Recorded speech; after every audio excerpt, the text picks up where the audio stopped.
O Beshi, ito yung address ng 3-star hotel sa Nagoya na pinagtatrabaho ng dati kong kliyente. Mabait yan, galante pa. Sinata nga ako eh. Sabi nga, sagot niya na daw yung stay mo doon. Kaya wala ka nang poproblemahin. Okay, sabi, maraming salamat. Thank you rin sa'yo. Alam mo naman, malaking tulong sa akin yan eh. Meron pa naman akong pera. Pero ilalaan ko na lang sana yun para sa mga pinagkakautangan ko eh. Di ba? Para makabawas-bawas man lang ako. Buti nga nakachamba ako ng piso per. Yung piso pamasahe promo sa aeroplano. Teka lang, ano si Aming Gani?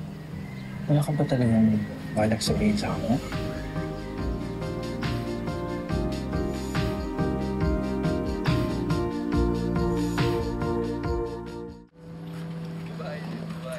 Ano? Nakakabahan ka na, no? Oo. Besh, wala ka nakalimutan na yung ticket mo, tsaka yung passport mo. Dito na pala? Andito na. Kasi chinek ko naman bago ako malis ng bahay. Very good ka talaga, Besh. Basta ikita. Pagdating mo dun, tawagan mo kagad kami. Siyempre, kayo una kong kukontakan pag-landing ko doon, promise. O basta, Besh, mag-ingat ka dun, ha? Magka-problema ka. Huwag ka na magpatumpik-tumpik pa. Umuwi ka kagad dito sa Pilipinas. Gets mo? Oo po, bakla. Paulit-ulit ka dyan. 20 times mo nang sinabi sa akin na gusto mo gawin ko pang ringtone. O sige. Alam mo naman na concerned lang ako. Ikaw naman.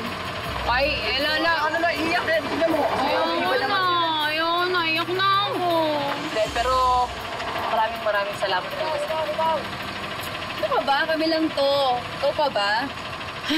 Hey, huwag na tayo mag-iyakan pa rin to. Ay, boss! Boss! Ay, ito pala, Besh. Madala ko pa. Sige na. Ingat ka, ha? Bye-bye.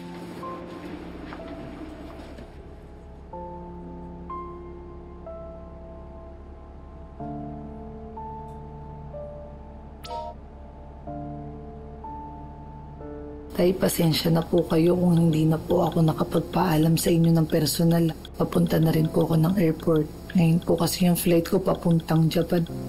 Tay, may clue na po ako kung saan ko po pwedeng matagpuan yung nang-scam sa akin. Babawiin ko lang naman po yung perang kinuha niya eh.